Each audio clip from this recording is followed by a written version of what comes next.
Mil mágad a cahirirlaí agus ara tá maidir dearthar cuasaí Páirceáil agus Taistil in Galia agus tá géireáil má stadas na planana chun córas Páirceáil agus Taistil a Curry Vine. Minister, I stand here 20 years after the City Development Plan, which became law on the 1st of February. For that plan, put in two objectives on east and west of the side of the city to roll out park and ride. 20 years and 3 months later, nothing has been rolled out. So if you could give me an update on the progress now, I'd appreciate that. Thank you, Deputy.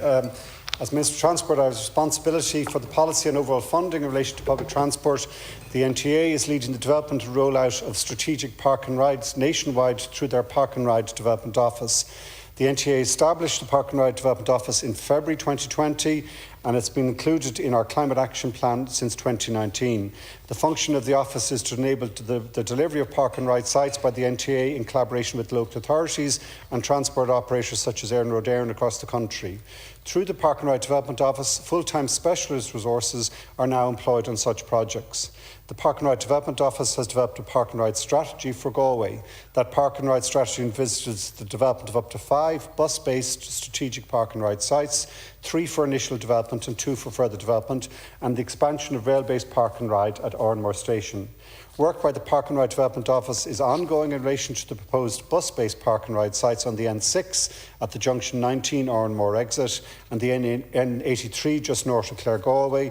Planning for enhanced rail infrastructure to facilitate the expansion of rail-based park and ride at Oranmore Station is separately being undertaken by Éireann Road Éireann in conjunction with the NTA. Work on the remaining proposed sites will commence at a future date as they are highly dependent upon the delivery of bus priority along the relevant connecting corridors. Overall, I welcome these developments. I share the Deputy's frustration and look forward to the projects progressing at these strategic locations to help reduce the distance travelled by car with the corresponding reduction in emissions and congestion. Thank you, Minister. And I know you share my frustration, and the reason I mentioned the 20 years, because the people of Galway had foresight at that point 20 years ago and said this was an integral part of the solution to Galway City's traffic. One part of the solution. The other part, of course, is light rail, and my question later on won't be reached. But in the meantime, the traffic congestion has built up, and the feeling of frustration by drivers and by cyclists and pedestrians is just overwhelming in our beautiful city. So Park and Ride, 20 years later, I welcome that there's now a Park and Ride officer. I welcome that the NTA are looking at it. But there are 5 sites. No progress at all would seem to be made from your answer in relation to the site on the western side, on the Barna side, Capper Road. Although I do have a more hopeful response from the NTA that they're now actively looking at that. Could you talk to me about that, please? And can you give me some timelines when we will see park and ride sites on east and west of the city as an integral part of the solution, just one part to the traffic congestion in Galway?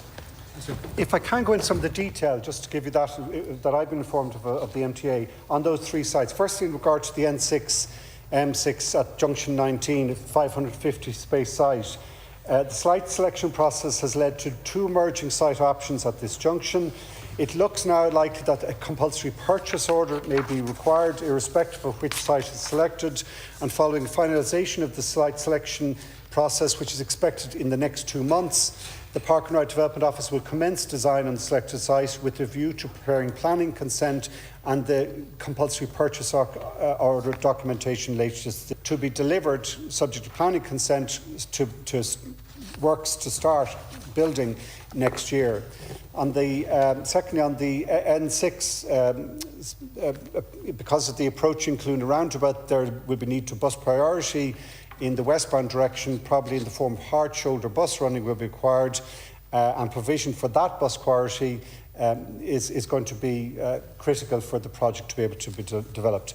In relation to the site 2 at the N83 at Clare Galway, 320 spaces, 2 possible site locations have been identified. Discussions with the relevant landlords are about to commence to see those sites could be acquired by agreement rather than compulsory purchase order. Sorry about this, I'll just finish if I can on site 3, the one you specifically asked about. The discussions are ongoing with Galway City Council in relation to a potential site along the Capper Road on the western side of the city. It's understood that lands in public ownership may be available in the vicinity of this location, and discussions are advancing to investigate the feasibility of park and ride measures which leverage the provision of planned bus priority measures at Gortnabro and other wider bus priority measures. As I said, the other 2 sites are further off. I think it's critical that we develop these first 3, which are at advanced stages of planning, as I've set out just there. Thank you, Minister. Deputy Connolly. Thank you, Minister. Thanks for the clarification on the CAPA site. I think it's a priority, because originally there was absolutely no plan coming from that side. I'm glad to hear that, although it's small and it's much smaller than the other ones. It's also publicly owned. I despair at the lack of action in relation to this. I keep telling you, 20 years we put the objectives in. 5 years ago or longer, 24,000 people signed a petition looking for a feasibility study for light rail, and here we are in 24, still waiting on that feasibility study.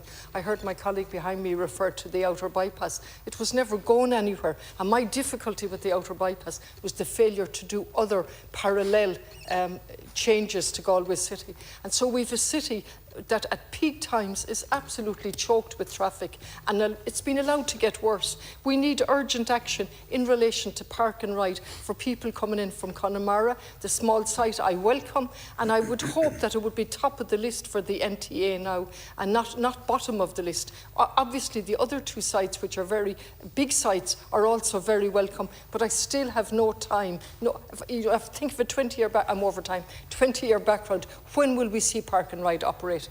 Minister, to conclude.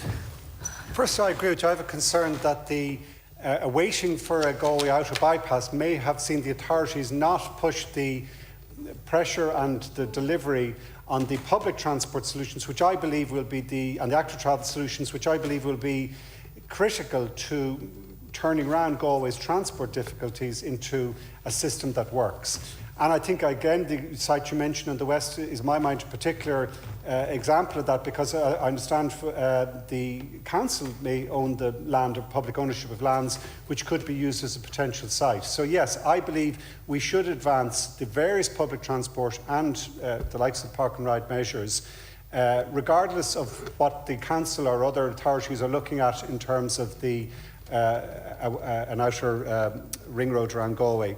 And I think that, but when I'm listening at the details of where those 3 projects are at, they are very much now within the stage of either going to compulsory purchase order, going to site acquisition, or in the case in the western part of the city, the council making a decision. Do they want to use their land, publicly owned land, in that regard, or do they want to wait some other development?